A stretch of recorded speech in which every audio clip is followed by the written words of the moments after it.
Assalamualaikum warahmatullahi wabarakatuh.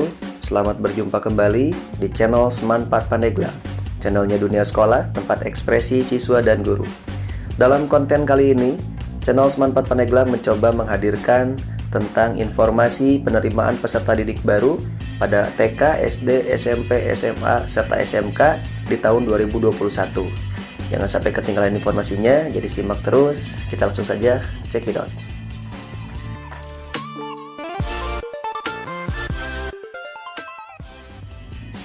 Untuk para calon peserta didik baru atau wali siswa yang ingin mendaftarkan putra-putrinya di jenjang SD, SMP, SMA, ataupun SMK, tentunya harus memahami sistem yang digunakan dalam PPDB tahun 2021 ini. Sesuai dengan Surat Edaran Permendikbud Republik Indonesia Nomor 1 Tahun 2021 telah mengatur bagaimana proses dan mekanisme untuk penerimaan peserta didik baru. Untuk itu, simak terus, saya akan membahas mulai dari jenjang SD, SMP, SMA, dan SMK. Pada jenjang SD atau sekolah dasar, formasi itu dibagi menjadi 4 jalur. Ada jalur zonasi, afirmasi, perpindahan orang tua, serta jalur prestasi.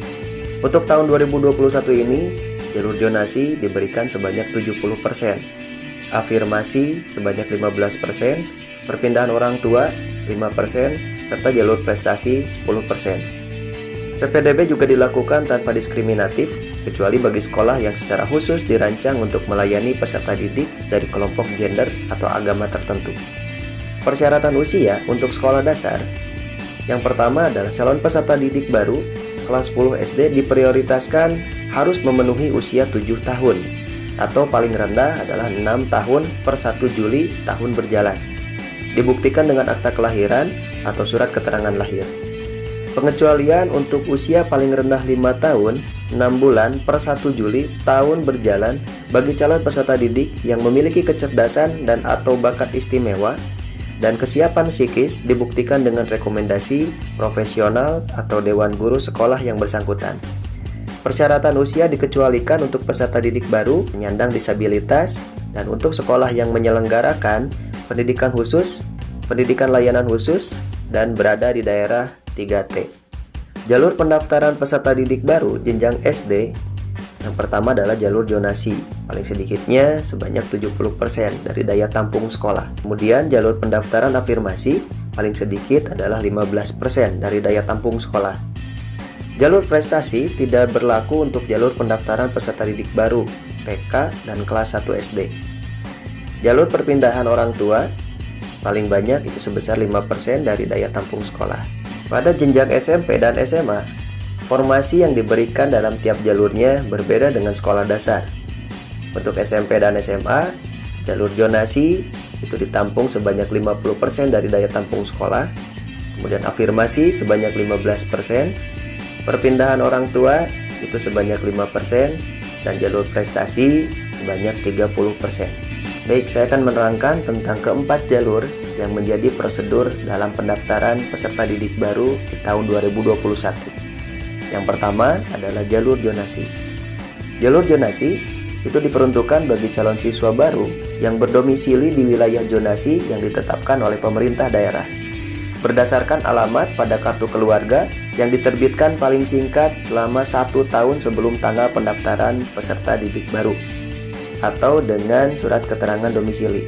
Calon siswa hanya dapat memilih satu jalur pendaftaran saja dalam satu wilayah zonasi. Peserta didik dapat melakukan pendaftaran PPDB di luar wilayah zonasi domisili melalui jalur afirmasi atau prestasi sepanjang memenuhi persyaratan. Diprioritaskan bagi peserta didik yang memiliki kartu keluarga atau surat keterangan domisili dalam satu wilayah kabupaten atau kota yang sama dengan sekolah asal. Penetapan wilayah zonasi pada setiap jenjang diumumkan paling lama 1 bulan sebelum pengumuman secara terbuka pendaftaran PPDB. Bagi sekolah yang berada di daerah perbatasan, provinsi atau kabupaten kota, penetapan wilayah zonasi pada setiap jenjang dapat dilakukan berdasarkan kerjasama antar pemerintah daerah. Yang kedua adalah jalur afirmasi. Diperuntukkan bagi calon siswa yang berasal dari keluarga ekonomi yang tidak mampu dan atau penyandang disabilitas. Peserta didik dapat berdomisili di dalam dan di luar wilayah zonasi sekolah yang bersangkutan. Penentuan siswa memprioritaskan jarak tempat tinggal yang terdekat dengan sekolah.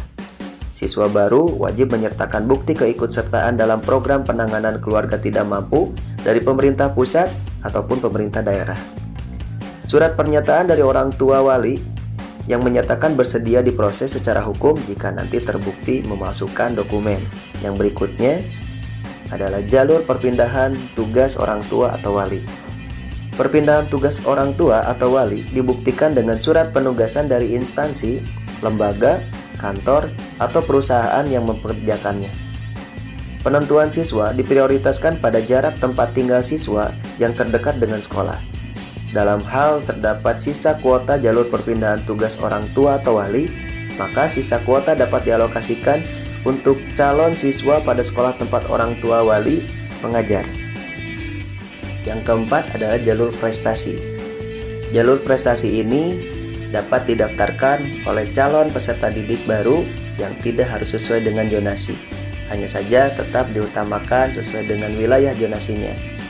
Jalur prestasi ini bisa dengan menggunakan prestasi di tingkat kabupaten, baik juara 1, 2, atau 3, baik itu tentang akademik ataupun non-akademik.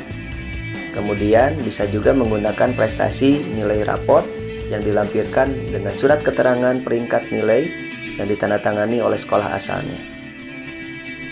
Dan untuk jenjang SMK, ini berbeda dengan SD, SMP, dan SMA. SMK memiliki skema tersendiri. Yang pertama adalah sertakan hasil raport dan bakat minat. Raport yang dilampirkan dengan surat keterangan peringkat nilai raport peserta didik dari sekolah asal. Raport menggunakan nilai pada 5 semester terakhir. Yang kedua adalah prestasi di bidang akademik maupun non-akademik. Yang ketiga, hasil tes bakat dan minat sesuai dengan bidang keahlian yang dipilihnya dengan menggunakan kriteria yang ditetapkan oleh sekolah dan dunia usaha, dunia industri, ataupun asosiasi profesi.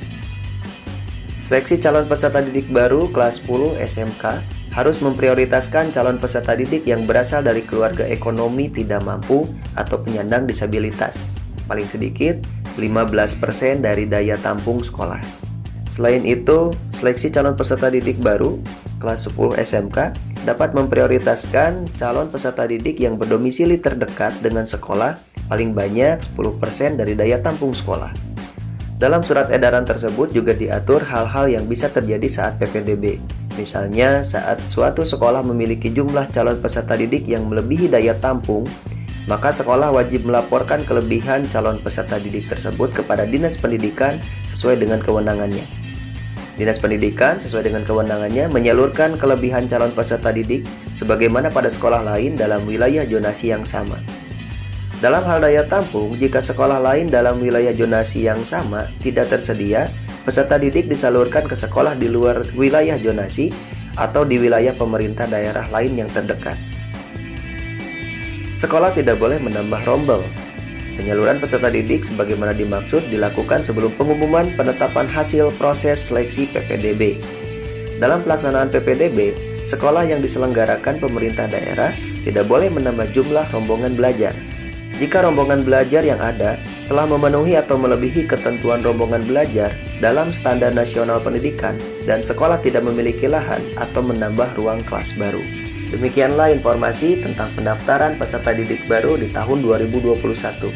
Jangan lupa untuk selalu mencari informasi terbaru agar tidak ketinggalan informasi serta mempersiapkan diri untuk mendaftarkan ke sekolah yang diminati.